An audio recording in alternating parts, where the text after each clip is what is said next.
राजा कृष्णदेवरायच्या काळामध्ये हंपीमधील आपण पाहतोय हे आहे स्नानगृह म्हणजेच आत्ताचं बाथरूम.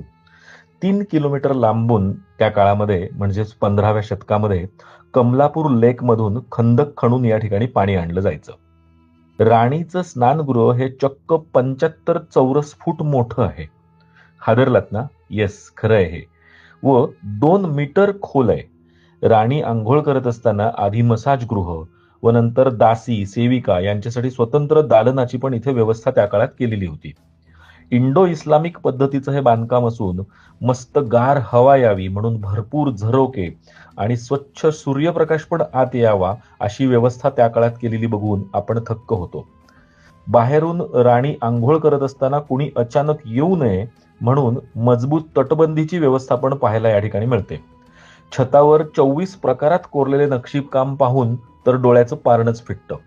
बदामी रंगातील हे बांधकाम म्हणजे त्या काळातील बाथरूम पाहून त्या काळातील राण्या व त्यांचं जीवन आणि त्यांना दिलेली सुविधा कशी आणि किती रिच होती याचा अंदाज नक्कीच लागतो.